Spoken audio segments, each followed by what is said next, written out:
Thank you. Before Now we begin, joining, name not recorded. Now joining, Amy Stoffel. welcome everyone. Before we begin today, I'd like to remind you of the two upcoming webinars.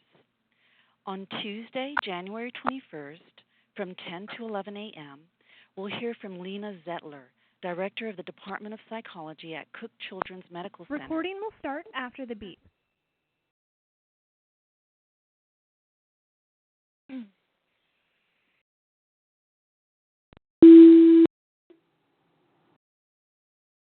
Good morning, everyone. Thank you very much for joining us. This is the first of 3 webinars offered by the Texas Respite Coalition and Coordination Center. The goal of these webinars is to provide information, resources, and tools about how to start and sustain a respite care program. Over the course of the webinar series, different models of respite care will be presented, and the webinar speakers Now will be joining, Claire Fallett. to answer your questions. My name is Martha Diossi, and I'll serve as the moderator for today's webinar. Before we begin, I'd like to remind you of 2 upcoming webinars. On Tuesday, January 21st, from 10 to 11 a.m., we'll hear from Lena Zettler, Director of the Department of Psychology at Cook Children's Medical Center, on the Revive program, which is a free Parents' Night Out program for children with special needs and their siblings. Ms. Zettler will talk about how to start a program and will provide tips on finding funding and managing volunteers. Then on Tuesday, February 18th, from 10 to 11 a.m., we'll hear from the Reverend Dr. Earl E. Shelp, retired co-founder and president of Interfaith Care Partners. Reverend Shelp will provide us now with several joining, different Julia. examples of faith-based caregiver programs, including the Alzheimer's Care Team for individuals with cognitive impairments and their caregivers, and the Kids PALS Care Team for families of children with disabilities. Reverend Shelp will share his insights about starting respite programs and the lessons that he has learned from years of experience with them. During our webinar today, please mute your phones so that everyone will be able to hear without background interference. If you don't have a mute button on your phone, just press *6. Also, during the webinar, please type in any questions that you have in the box that appears on the lower right of your screen. You can see where it says To Q&A and Group. Please type your questions there. Your questions will go to Ginny Lewis, who will present them during the question and answer part of the webinar. Today's webinar on the Senior Companion Program is being presented by Jamie Timmerman. Ms. Timmerman has a master's degree in strategic intelligence and a bachelor's degree in social psychology. She served in the U.S. Air Force for 12 years as an analyst. During that time, she also served as volunteer program coordinator for the Institute of Human Services and the Center for Aging in Honolulu, Hawaii. She now works at Christian Senior Services, a sponsor organization for the Senior Companion Program. And now I'll turn it over to Ms. Timmerman. Thank you for the introduction, Dr. Diossi. Good morning, everybody. Happy holidays, Merry Christmas, Happy New Year. I think I covered it all for everybody. I'd just like to say good morning. I'm so happy to be here to share the information about this fantastic program. We all believe strongly in it, and I hope my passion shows through. The pictures you see in front of you are all active senior companion volunteers with either current or former clients. Next slide, please. I believe in a top-down review, so I'm going to give everybody the broader picture and where the senior companion program actually falls into the broader view. There are actually 3 programs that make up Senior Corps. Above Senior Corps, the parent organization is called the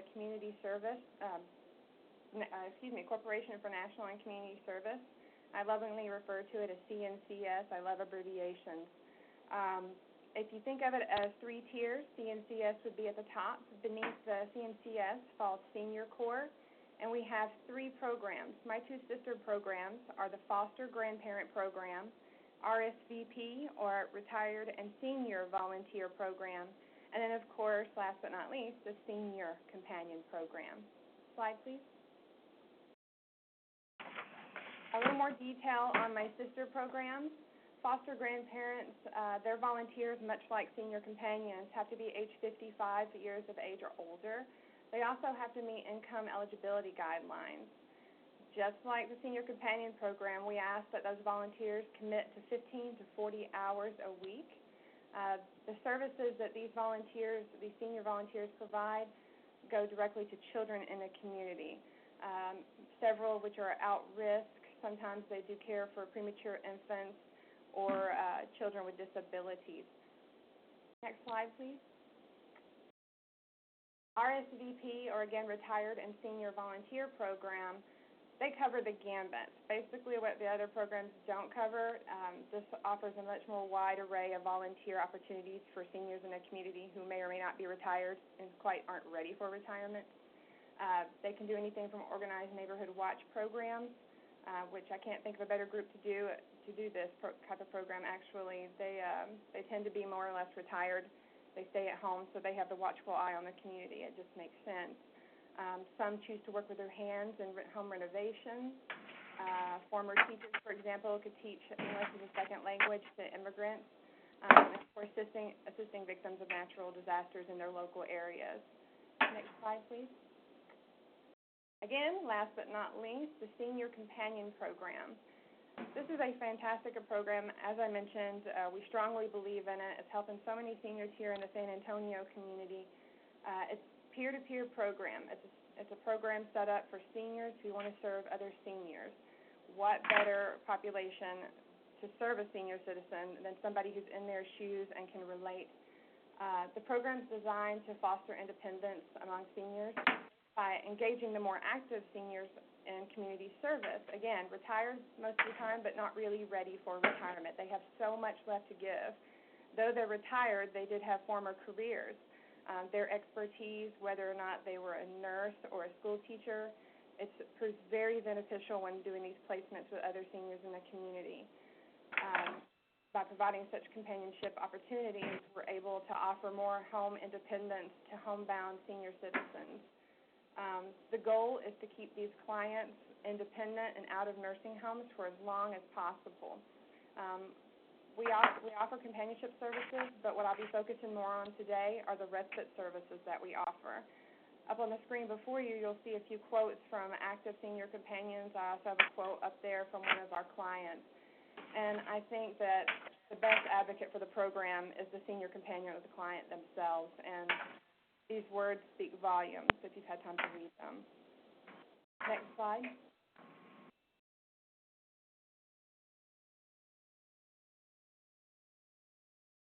Okay, I'm going to give you a little, I don't think any presentation is quite fulfilled without a nice history lesson. The Senior Companion Program was actually authorized by the Domestic Volunteer Service Act way back in 1973. This is nothing new to the community. It's just grown under the National Community Service Trust Act, after which in 1993 it was placed under CNCS. Again, the Senior Companion Program falls underneath Senior Corps, and it has actually been sponsored by Christian Senior Services here in our local community since 1993. Various organizations and other local communities sponsor the program as well. In 2009, there were some regulation changes under the Edward Kennedy Service America Act, and most of our funding comes through a 3-year renewable federal grant through CNCS. We also have a few private donors and other nonprofit donors like United Way, the City of San Antonio, and USAA, who love to see our veteran numbers go up because they primarily service veterans in the community. Next slide. Okay, this is an extremely busy slide. I don't expect to go through it all right now, but I wanted to give some examples of what we expect and what the client, quite frankly, expects when we go into Now joining Karen Holt. So you'll see here on the left-hand side, it's appropriate activities. We felt a need to outline a lot of what the appropriate activities were for a volunteer who's going into a client's home. and outline the expectations for what's expected from these volunteers.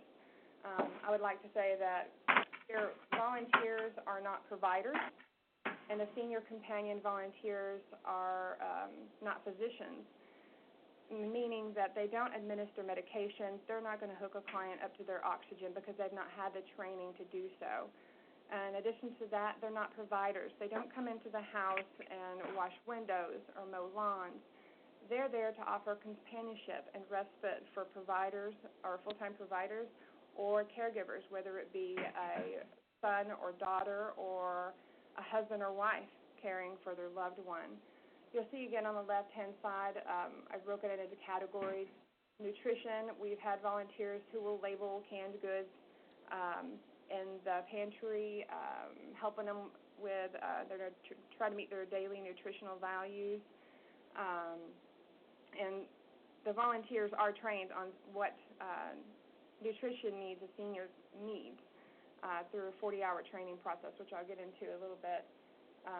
They can do anything from watching their favorite soap operas to reading the Bible together to going for walks, whether they're in a wheelchair or not. When the senior volunteer is in the household, they can identify certain needs by a client, and they can also, we have several clients with dementia, and they can identify when that dementia is progressing, and they can bring it up to the caregiver and even the staff here at the Senior Companion Program offices.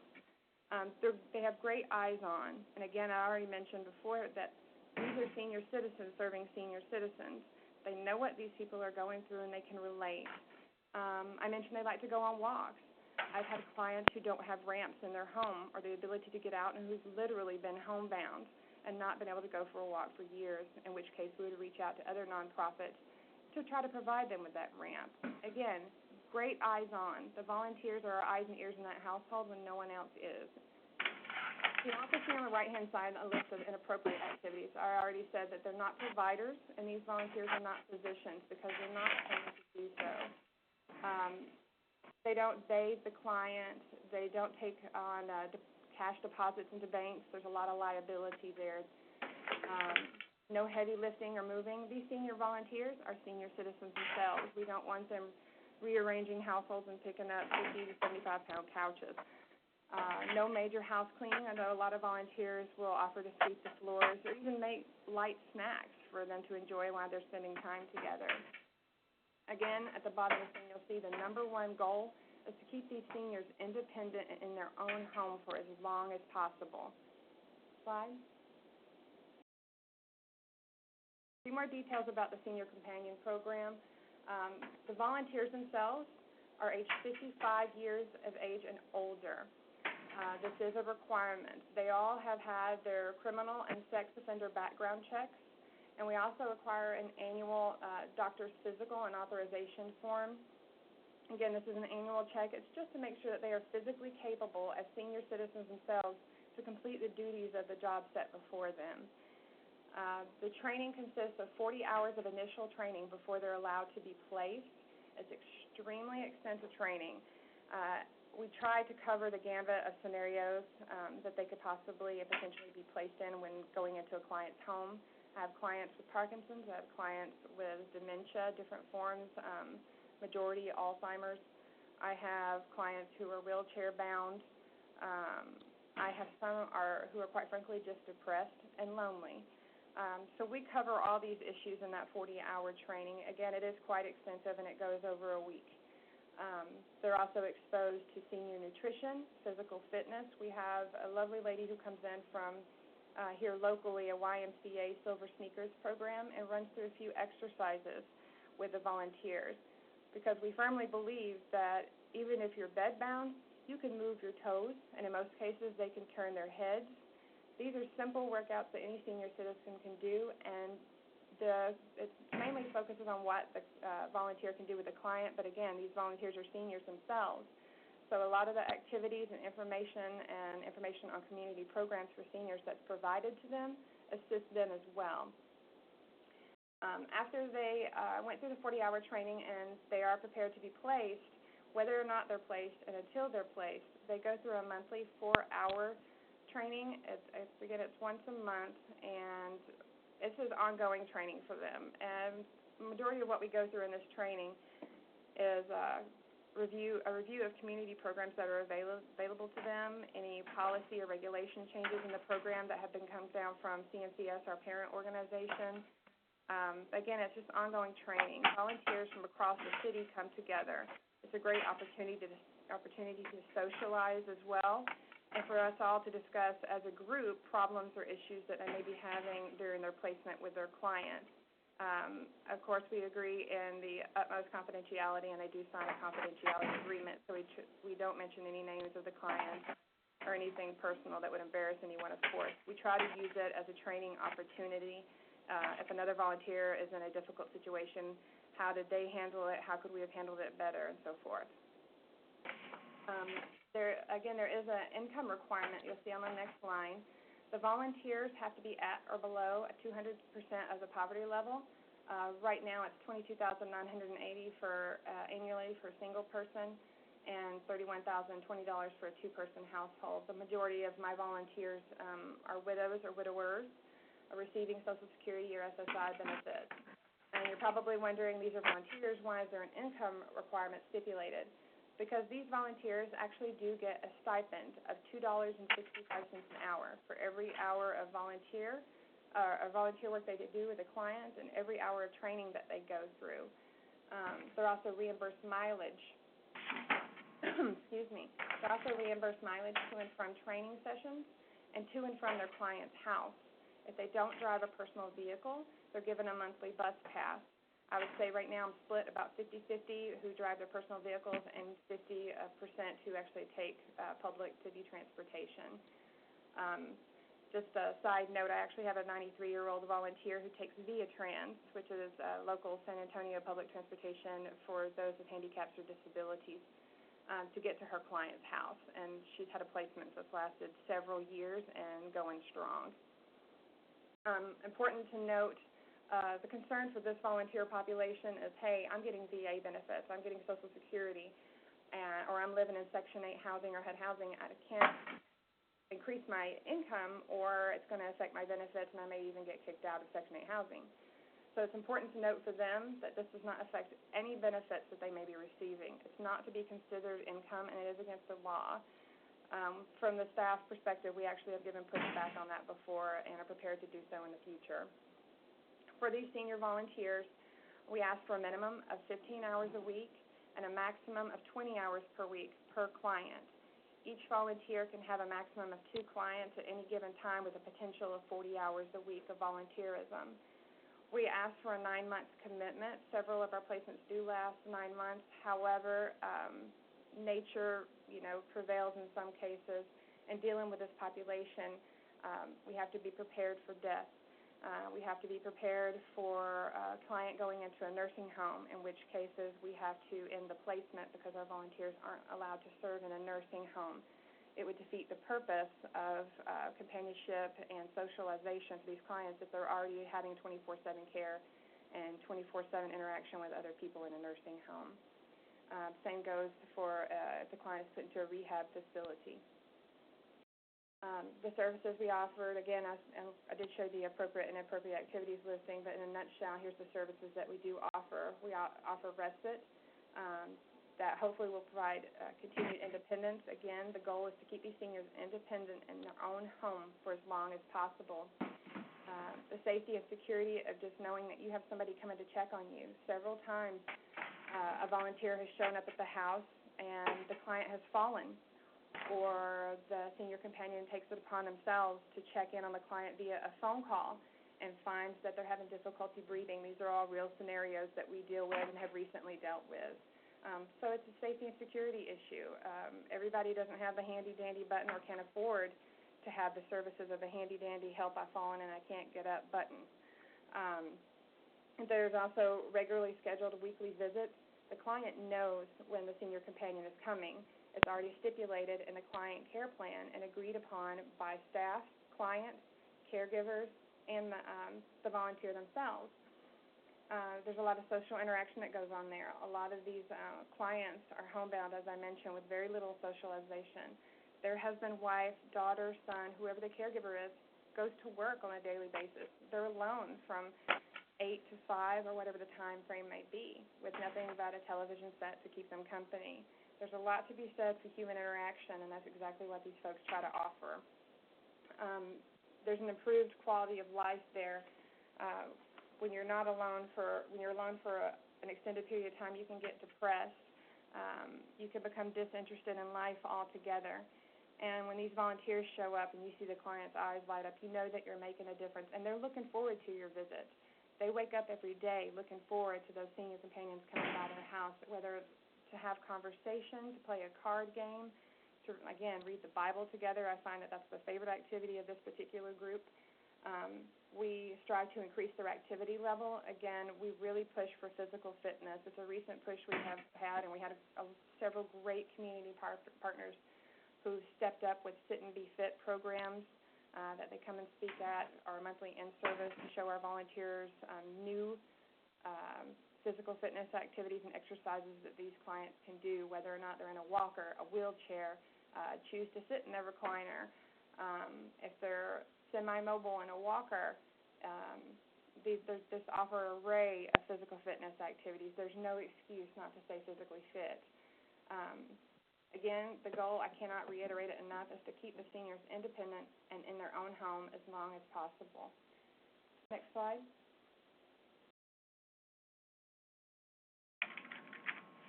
Now, the client themselves, I can tell you the majority of our clients are age 60 plus. They're all senior citizens. We have several scenarios.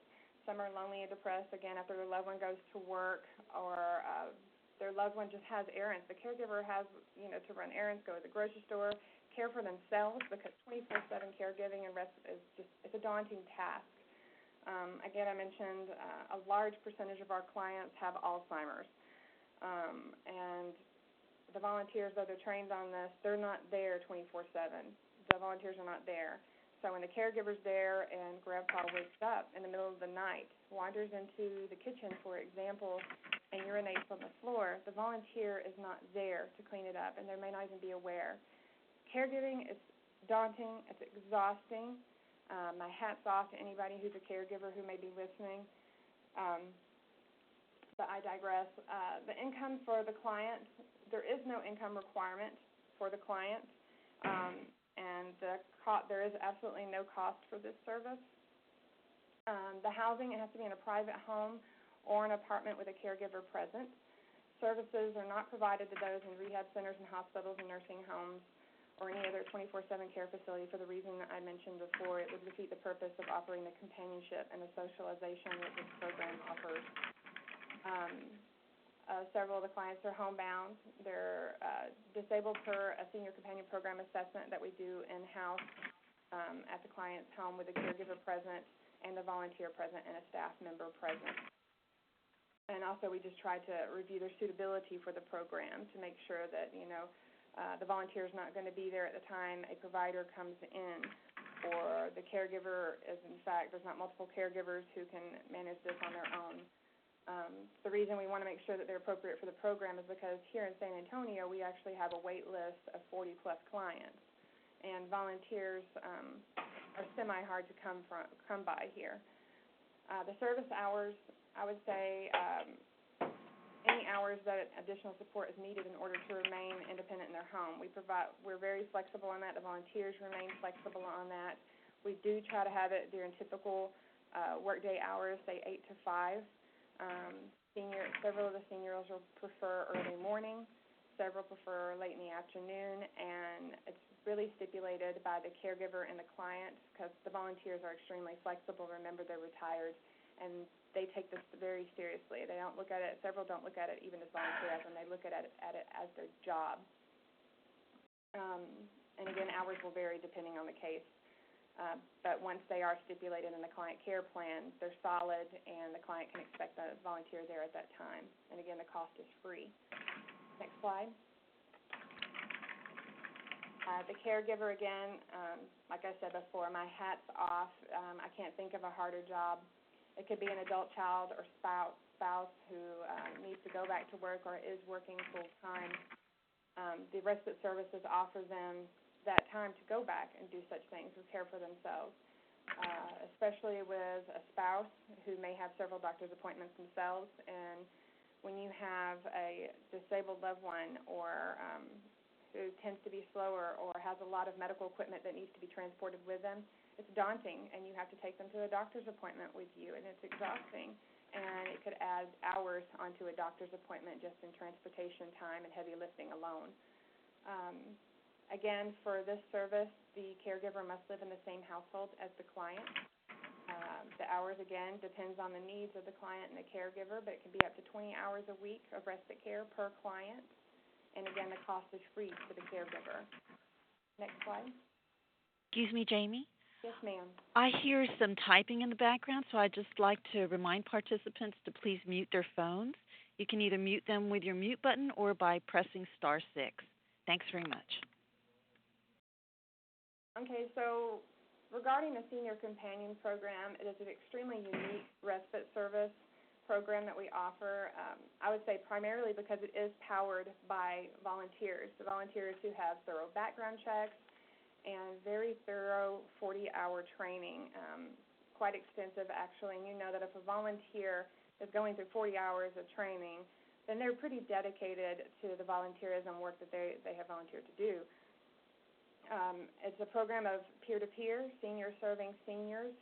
Again, I mentioned it, touched on it a little earlier.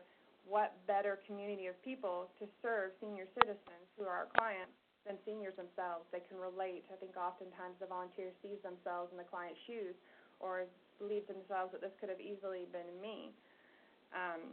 Or may be me in the future. We've had a few of our senior companion volunteers, because of health issues, had to turn from the program as a volunteer, but then come back as a client. It's very commonplace as your physical abilities debilitate over time. These senior citizens have so much left to give, and they find it frustrating and when they don't feel useful to the community anymore. The knowledge and the abilities of these people has, for the most part, not become dilapidated at all. They've had previous careers as doctors, as physicians and nurses and teachers and construction workers. And though they're retired and their physical capabilities may have decreased ever so slightly, they are perfectly capable of offering this companionship and they want to be involved in the community. They have to live in this community, and they want to make a difference. The companion is able to meet the client on their level, where they're at. Again, I mentioned it's peer-to-peer. And oftentimes, I can't tell you who gets more out of this service, the volunteer or the client. As I mentioned, I had several volunteers who are widows or widowers who've recently lost a loved one, and the silence and the solitude of their house suddenly becomes unbearable. And they don't have the motivation just yet to get out into the community and go to a senior service center for that social interaction, and this is a great way for them gradually to go back into the community. One-on-one companionship is awesome for them, and it opens the avenues and the doors for so much more. When they hear about programs like ours or other community programs through their training that's offered to seniors, it opens up a whole new world to them of services that they didn't even know existed. And again, that's via the training that we do offer and the ongoing monthly training. Recruitment and retention. It's a very focused population, obviously. Our clients are seniors, our volunteers are seniors. It makes for easy recruiting and marketing because you just focus on where the senior citizens are going to be. For us, it happens to be beauty parlors and barber shops, grocery stores, senior centers. We have several in the city of San Antonio, and they're in all different areas: northeast, northwest, San Antonio, southeast, southwest, central, downtown. We also have several senior community housing facilities located throughout the city. We do we shoot and strive for at least 2 presentations a month at these locations. And we'll also get permission from local vendors that we see senior citizens frequently go to, and we'll get permission to hang up flyers there.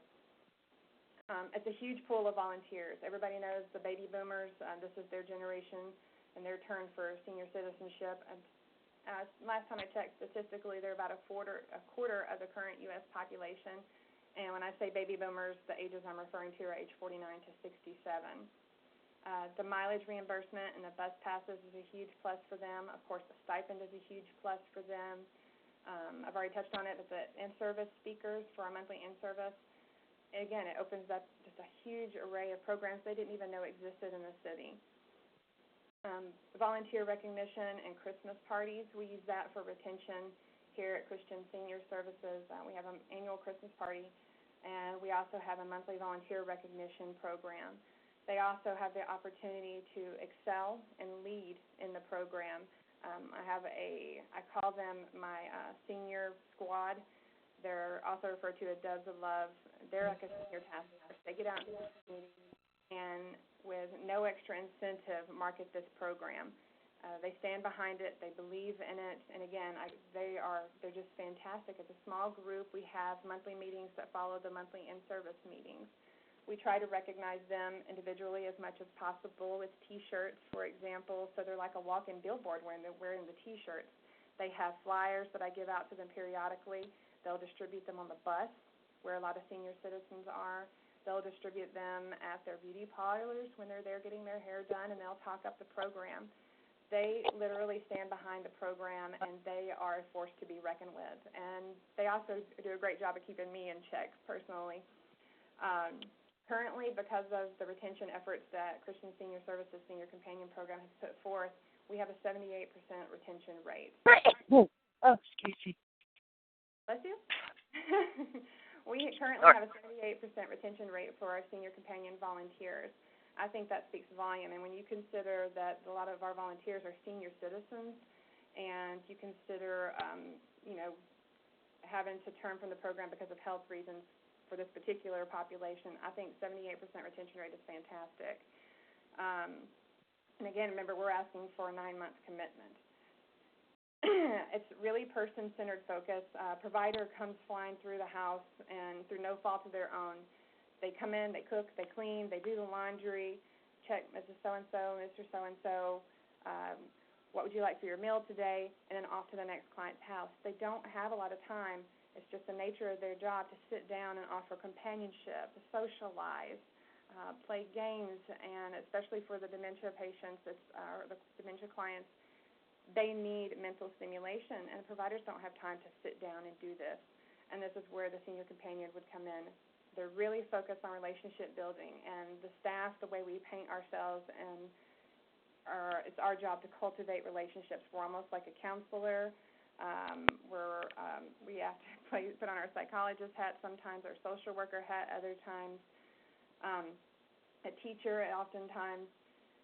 We try to do the placements based on similar interests and based on location, the needs of the caregiver. Again, the hours stipulated in the client care plan are based on the needs of the caregiver and the client and what the volunteer can offer.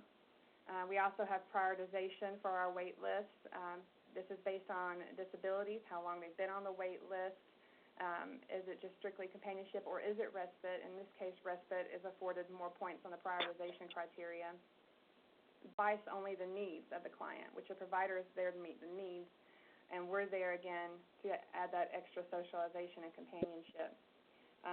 Location, we try to keep our volunteers within a 10-mile radius of the client that we place them with. Again, these are senior citizens who don't like to drive for extended period of times or extended distances. The bus riders, to go about a 10-mile radius here in San Antonio area via public transportation, it could take 45 minutes to an hour. So that's the reason we try to limit it by location. More often than not, the placement becomes dependent upon the location, though we do take into consideration similar interests and needs. Necessities are secondary. We offer the companionship. In most cases, the client actually already has a provider that comes into the household at a different time frame. Again, we focus on relationship building. I can't stress that enough. This is about a friendship that we're trying to cultivate over a period of time. We want it to last. Placements take a lot of time, a lot of work, and a lot of effort, and a lot of gas, quite frankly, to make work. You go to the client's home, you do the assessment. They're added to the wait list. You go to the volunteer's home, you pick them up, you take them over to the potential client's home, and you sit there with them. And that's where the magic happens. And my coordinators are the magic makers when it comes to this. Next slide. Now, you're probably thinking, there's a lot of moving parts here, and indeed there is. There are a lot of moving parts to this program, a lot of policy, a lot of regulation. What are the barriers and challenges? I can speak locally here in San Antonio. Language sometimes is a barrier. A lot of the clients here, particularly the senior citizen clients, are first-generation Spanish speakers from Mexico, or speak only Spanish and speak no English at all, or they know English as a second language. That being said, sometimes language can be a barrier. I am fortunate enough to have a plethora of bilingual Spanish-English volunteers come across our plate. Being here in San Antonio, it's not unheard of, but they are a gift. The bilingual volunteers are truly a gift. I can place them with a client who is English only or Spanish-speaking only. My training speakers are limited. They're all volunteers. All my speakers, I've come in for the 40-hour training initially, and the in-service monthly trainings are all community volunteers. They're not paid for this service. They do it out of the kindness of their heart because they're passionate about the senior community as well. But because of that, my training sessions are limited, especially the 40-hour initial training. I can only do it every 3 months because to reach out to the community, some of our partners are different health systems here, fall safety experts, the Alzheimer's Association, the Parkinson's Foundation. All these people, again, it's free of charge, and I'm asking them to take time out of their workday for free and asking their supervisors if I can borrow their staff. So it does limit us. And so, again, training sessions are limited because of that. And because training sessions are limited, we are limited on the number of volunteers we can sign up. It's every 3 months, so every 3 months we reach out. We do a huge push for new volunteers or those who may be interested in being a potential senior companion volunteer to meet the need of our client wait list. As I mentioned before, our client wait list right now is 40 plus. Compared to 6 months ago when I actually started with the program, that's fantastic. We've cut it in half. We've more than cut the client wait list in half. The retention of long-term volunteers is difficult. I think it's particularly with this age group that we work with. We push for a 9-month commitment, but a lot can happen in 9 months with any volunteer, not even with this age group. So again, for retention, we offer a lot of volunteer recognition. I give kudos at every monthly in-service. The volunteers have the opportunity to write any comments in the comment section of the timesheets that they turn into us every other week. And on these timesheets, if I see that they're doing something great and going way above and beyond for their client, I try to recognize them. I really believe in recognition for volunteers to retain them for as long as possible, and that helps meet that 9-month commitment. Empowering the volunteers. I know that we have some senior citizens here who want to volunteer. They want to get out there, but maybe a little bit more on the shy side. But we're trying to empower them to, I don't think stand up to the client is a good way of putting it, but to give pushback to the client whenever they're requesting a service outside the realm of what a senior companion can do due to liability or whatever reason, or due to physical limitations of a particular volunteer, or if the client's asking them to do something that's outside the client care plan that's already been stipulated. We're trying to empower those volunteers. Hey, you have the lead in this relationship that's been created, and we encourage them to deal with it on a peer-to-peer basis before they raise any issues up to the staff level. Matching based on commonalities. Again, we do try to match on personality or based on cultural backgrounds or the era of their upbringing. More often than not, it comes down to location. Simply, do we have a volunteer to offer this client within a 10-mile radius? And we will try to make it work. Taking 2 individuals from 2 different worlds and 2 different locations and slamming them together at the placement process, it really is magical, and you have to hope and pray for the best. And sometimes it fails. The majority of the time it sticks. But again, that's where that staff coordinator magic starts to happen. They put on their counseling hats, and they are fantastic. Some of the issues we've had is, again, based on culture or just simple upbringing. I have several female clients. Statistically, females live longer than males, so it's no surprise that the majority of our clients on our wait list are female. I have a few male volunteers, And, for instance, I have one male volunteer right now, and he is on our map. Let me see if my next slide. Yes, I'll show you the slide in a minute. But I have a male volunteer, and he is surrounded by female clients on the wait list. And none of these females are comfortable having a male volunteer come into the household, whether or not it's because of their upbringing or their culture or just simple comfort level and safety concerns. They're not comfortable with having this male volunteer there. That can become an issue when I have no male client to put him with or a female client who is accepting of a male volunteer within a 10-mile radius.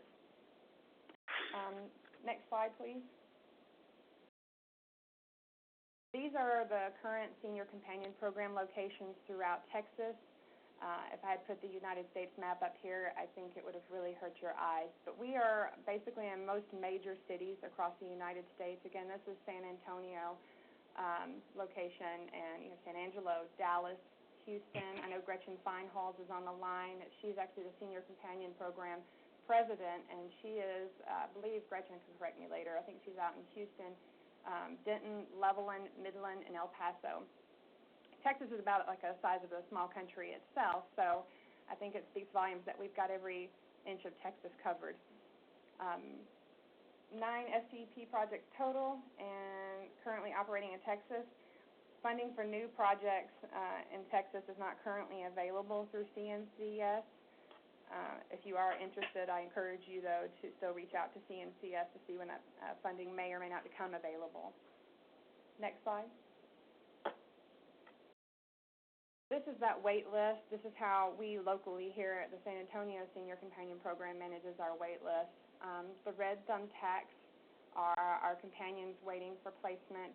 It's grown considerably smaller right now. The reason we have so many volunteers on this particular map at this point in time is because we just had a training session, that 40-hour initial training that several volunteers went through. So they have yet to be placed. Again, several of the red thumbtacks are now gone and have lovingly disappeared into clients' homes. The black thumbtacks are our clients currently on the wait list. We have roughly 40-plus clients.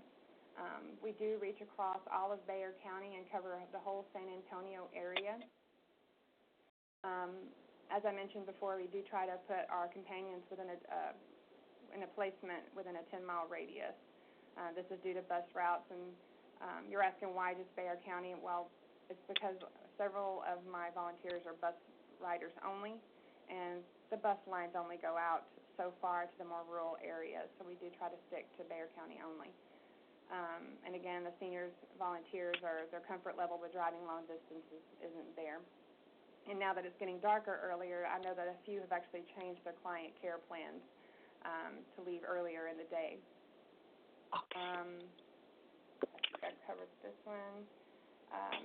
We use Volunteer Reporter as our software to report out data. I'm not sure if anybody else out there is using that right now, but that's the software we use. This particular map was created out of MapPoint, and we use this mapping software to track specifically our wait list. Next slide.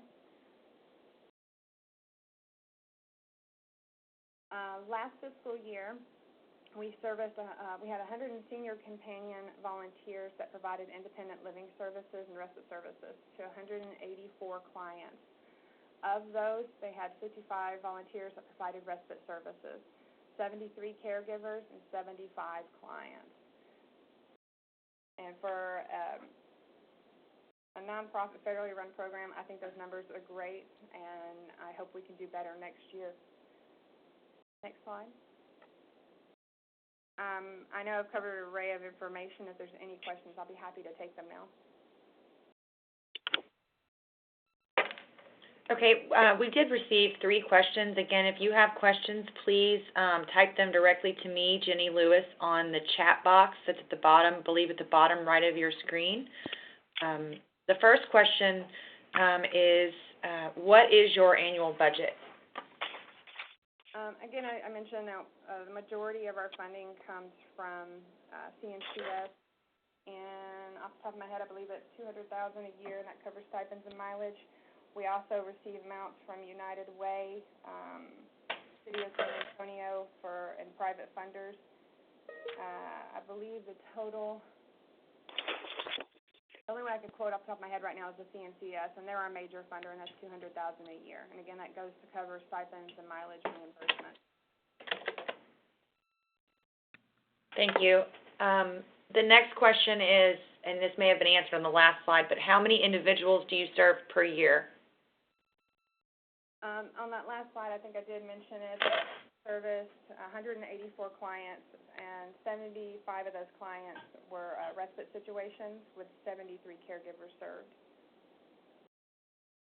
And that was served with 125 volunteers. We are encouraging more of our senior companion volunteers to take on second clients, but because of our 78% retention rate, a lot of these senior companion volunteers are growing older, and when you physically age, for them, they don't want to take on a second client. They're exhausted, they're tired, and as they age, they're only willing to take on one client. So we're encouraging some of the newer and younger senior companion volunteers to, again, take on a second client. So we're hoping to see our numbers go up next year. To piggyback on that, can volunteers work as a couple? Actually, yes. I have one husband and wife team. We pay it as one stipend and one mileage reimbursement because they do travel together and they're there at the same time. But they're a beautiful couple, husband and wife team, who go into their client's home. And about the pay for the volunteers, are taxes taken out of that money, that stipend? No, ma'am, they're not. It's non-taxable. And not to be considered income, and it does not affect any other benefits that they may be receiving. And can they serve if they so elect without receiving pay? Yes, I have a couple of volunteers. I think only 2 volunteers right now. They're both retired military, and their retirement income far exceeds the income eligibility requirements. Again, that's 200% of the poverty level. So they're serving, they get mileage reimbursement, and they do not get the $265 an hour stipend.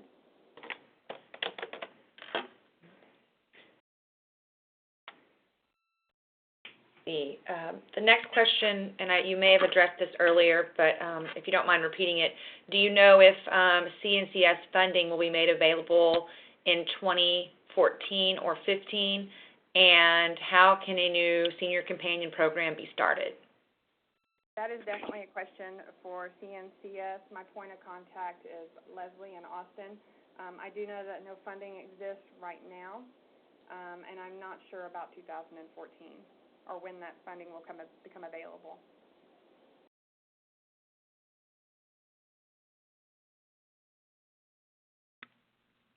Are there any other questions?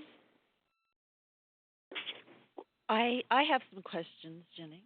Okay, great. This is Martha. Jamie, first of all, I want to thank you so much for your presentation. It was really interesting, and I personally had not heard about the Senior Companion Program before, and it sounds like a really terrific program for both volunteers as well as for homebound seniors, so thank you. I was wondering about the 9 locations that exist in the state of Texas. How were they decided upon? Or how did they come about? That's an excellent question that I fear I cannot answer. Dr. Diassi, would you mind going back to this map?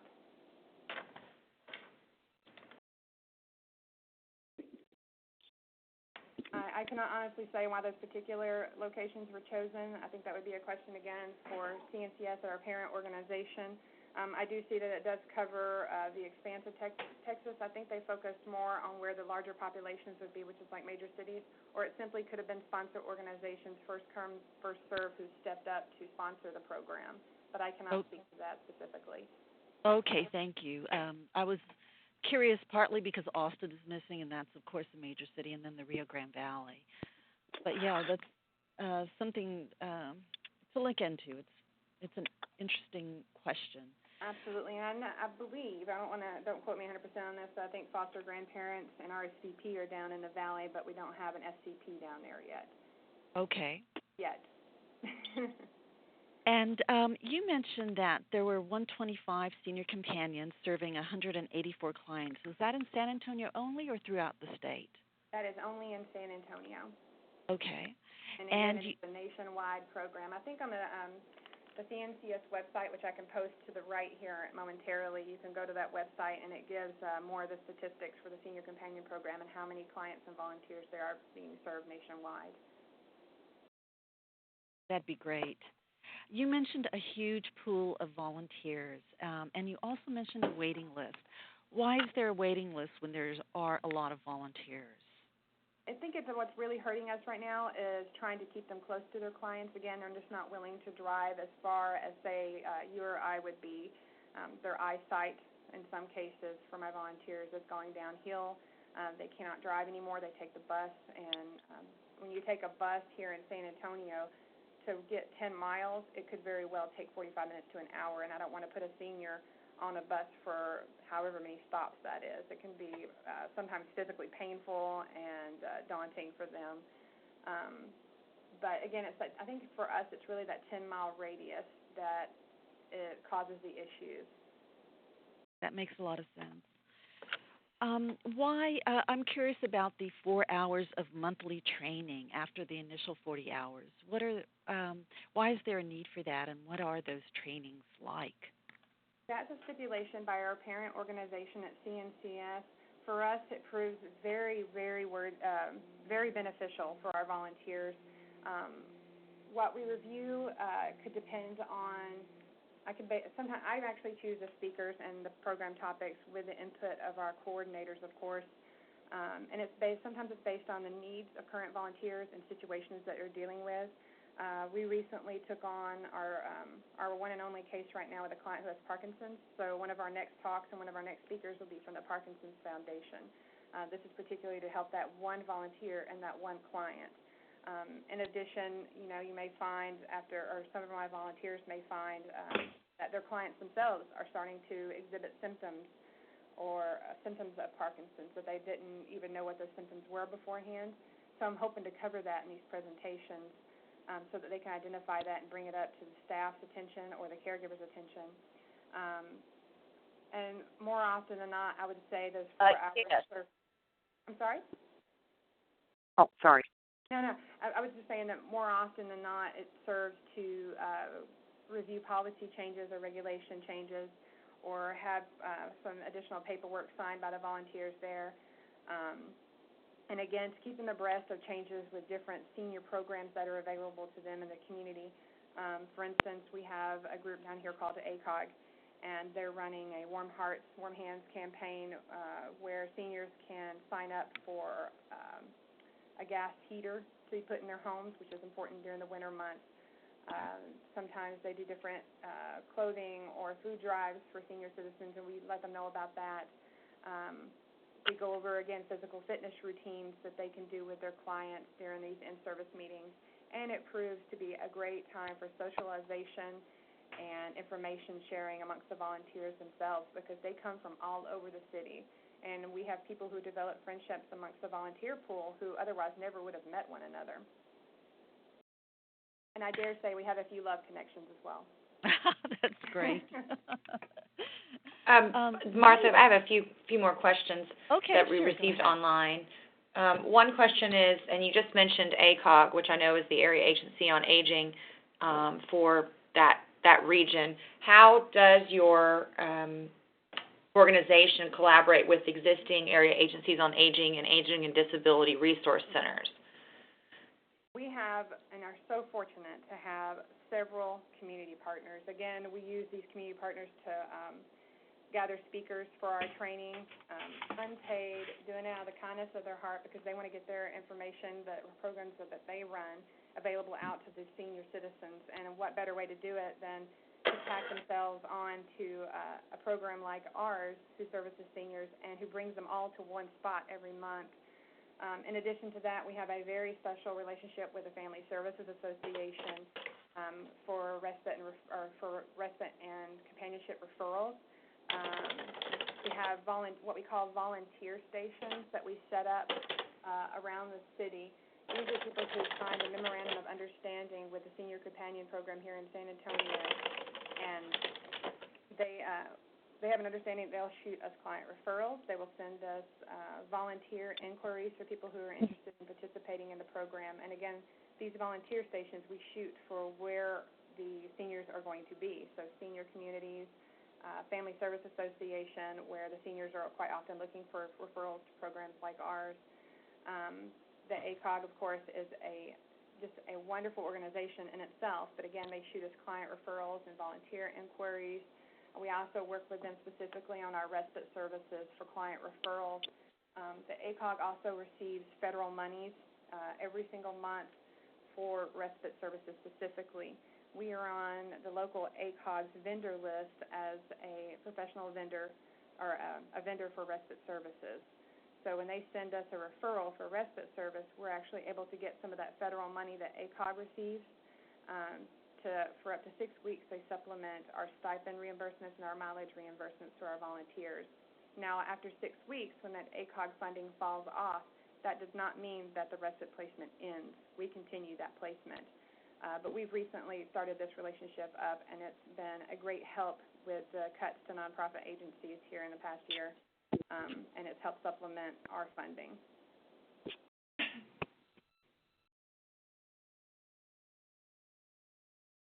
Jenny, do we have any more questions from? We don't, Martha, but I've been asked to mention that if and when these funding opportunities or opportunities for collaboration come forward, we, as the Texas Respite Coordination Center, along with DADS and the Texas Respite Coalition, will be happy to send any information out to participants on the call. I don't see any other questions at this time. Are there any other questions? Please pose them online, or feel free to pose them verbally if you feel. And I've placed the CNCS website, as promised, there to the right in the chat box as well.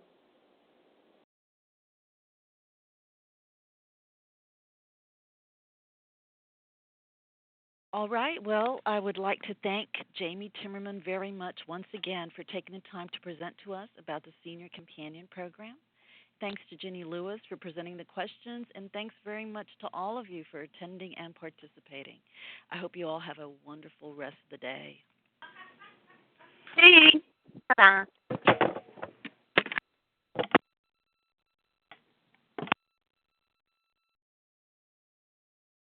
Thank you, Dr. Diassi. Thank you, Jenny.